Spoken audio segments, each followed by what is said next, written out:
হুজুর, আমার স্বামী আমাকে প্রচণ্ড কষ্ট দেয়। স্বামী কষ্ট দিলে করণীয় আমল কি রয়েছে ইসলামে আমি জানতে চাই, কারণ আমার স্বামীর দেওয়া কষ্ট আমার হজম করতে খুবই কষ্ট হয়। আমার মনে হয় যে প্রত্যেকটা মায়ের জানা উচিত, প্রত্যেকটা মেয়ের জানা উচিত স্বামী কষ্ট দিলে আপনার করণীয় কি। আমি জাস্ট প্রথমে বলতে চাই এই কথা, স্বামী কষ্ট দিলে আপনার কাছে দুইটা অপশন।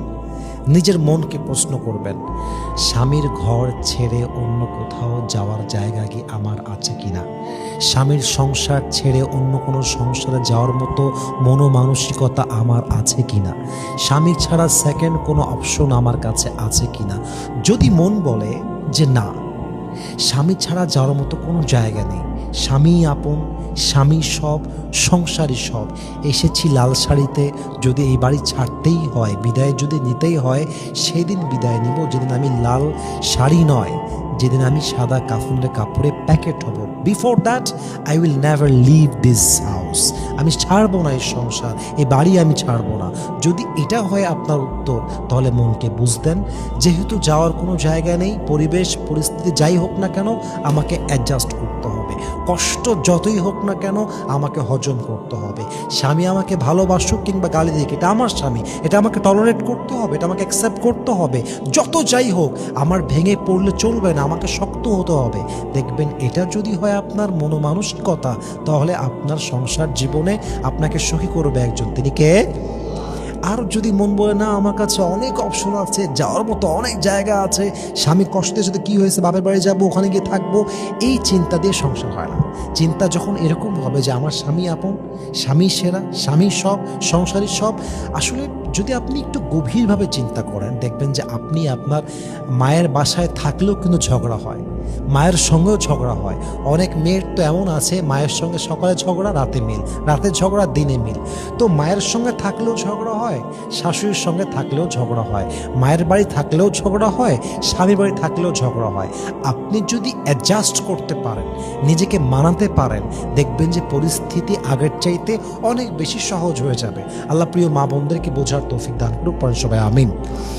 2 নম্বর কথা হচ্ছে, স্বামী কষ্ট দিলে এটাকে আল্লাহর রহমত হিসেবে লাইফে অ্যাকসেপ্ট করবেন।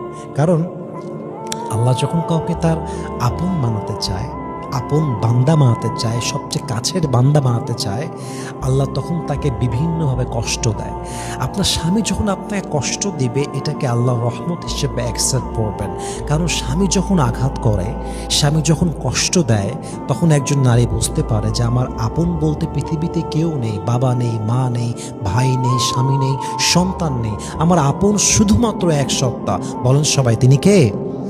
ইভেন হাদিসে এটাও আসছে, আল্লাহ রসুল বলেছেন তোমার জীবনের একাকিত্ব, তোমার জীবনের কষ্ট, তোমার জীবনের আঘাত, তোমার জীবনের কোনো যন্ত্রণা যদি তোমাকে আল্লাহর কাছে এক ধাপও সামনে নিয়ে যায়, এটা কোনো কষ্ট নয়, এটা কোনো আঘাত নয়, বরং এটা আল্লাহর পক্ষ থেকে আসা বিশেষ একটা রহমত তোমার জীবনে। সুবহানাল্লাহ পড়েন আপনারা সবাই। তাহলে accept it as a mercy from your lord. যদি হাজব্যান্ড কষ্ট দেয়, আল্লাহর রহমত হিসেবে নেবেন, দেখবেন যে কষ্টের পেইনটা অনেক কমে যাবে। আর একটা উপায় বলতে চাই, হাজব্যান্ড যদি খুব কষ্ট দেয়, খুব আঘাত দেয়, খুব অবহেলা করে, খুব পেইন দেয়, খুব চাপ দেয়, আল্লাহর কাছে দোয়া করবেন, জিকির করবেন, তাহাজ্জুদ পড়বেন, কোরআন তেলাওয়াত করবেন। আল্লাহর সঙ্গে যার সম্পর্ক যত স্ট্রং হয়ে যায়, দুনিয়ার মানুষের দেওয়া আঘাত তার জন্য তত বেশি সহজ হয়ে যায়। আল্লাহর সঙ্গে যার সম্পর্ক মজবুত হয়ে যায়, তখন সে দুনিয়াকে নিয়ে পরোয়া করে না, মানুষের কথা নিয়ে তার পরোয়া হয় না। তার চিন্তা জাস্ট একটাই হয়, আল্লাহ মিলা তো সব কুছ মিলা, আল্লাহ না মিলা তো কুছ ভি না মিলা। আল্লাহ যদি আমাকে দেখে খুশি হয়, আল্লাহ যদি আমার উপরে খুশি হয়, মানুষ আমাকে নিয়ে কি বললো, I don't care about it. তো আপনার সম্পর্ক যদি জিকিরের মাধ্যমে, তাহাজ্জুদের মাধ্যমে, নামাজের মাধ্যমে, ইবাদতের মাধ্যমে আল্লাহর সঙ্গে মজবুত আপনি করতে পারেন, দেখবেন হাজব্যান্ডের দেওয়া আঘাত আপনার জন্য সহজ করবে একজন, তিনি কে?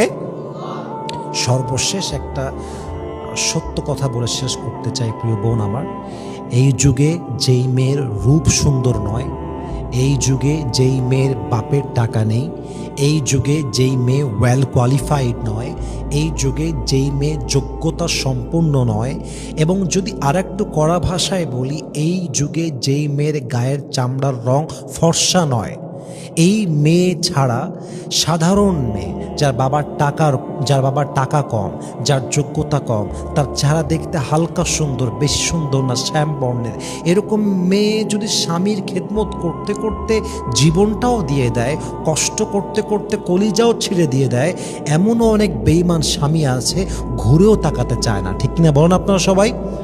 আমি সব স্বামীকে এক পাল্লায় মাপছি না, বাট আজকালকার যুগে মেয়েদের রূপের দাম অনেক বেশি, মেয়েদের সাদা চামড়ার দাম অনেক বেশি, মেয়েদের বাবার টাকার দাম অনেক বেশি, মেয়েদের যোগ্যতার দাম অনেক বেশি।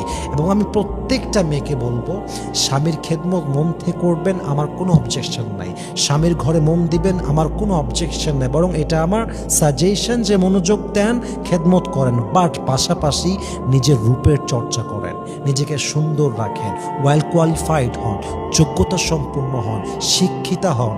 এবং মাথায় রাখবেন, শিক্ষিতা আপনি এই জন্য হবেন না যে স্বামীকে আপনি কদিন পর লাথি মারবেন, আপনি যোগ্যতা সম্পন্ন এই জন্য হবেন না যে স্বামীর মুখে মুখে তর্ক করবেন, বরং আপনি যোগ্যতা সম্পন্ন এই জন্য হবেন যদি আপনার একটা সময় গিয়ে বাবা মারা যায়, যদি আপনার স্বামী বেইমানি করে আপনাকে তালাক দিয়ে দেয়, আপনি যেন এতটুকু যোগ্যতা সম্পন্ন হতে পারেন যে আপনাকে রাস্তায় নামতে না হয়, ভিক্ষা করতে না হয়, হাত পাততে না হয়, মুহতাজ হতে না হয়, মুখাপেক্ষী না হতে হয়, বরং আপনার যোগ্যতা এত বেশি হতে হবে কেউ আপনাকে ছাড়লেও যেন আপনার মাজার হাড়টা আজীবনের জন্য ভেঙে না যায়। কথা ঠিক আছে কিনা বলেন আপনারা সবাই? এই জন্য প্রিয় বোন আমার, নিজের দিকে খেয়াল করেন, নিজেকে যোগ্যতা সম্পন্ন বানান, রূপের চর্চা করেন, কথা শেখেন, ভাষা শেখেন, যোগ্যতা আনেন, স্কিলগুলোকে আরও ভালো করে অ্যাচিভ করা ট্রাই করেন। দেখবেন ইনশাআল্লাহ আপনার জীবনটা আল্লাহ তাআলা আরও বেশি সহজ করবেন।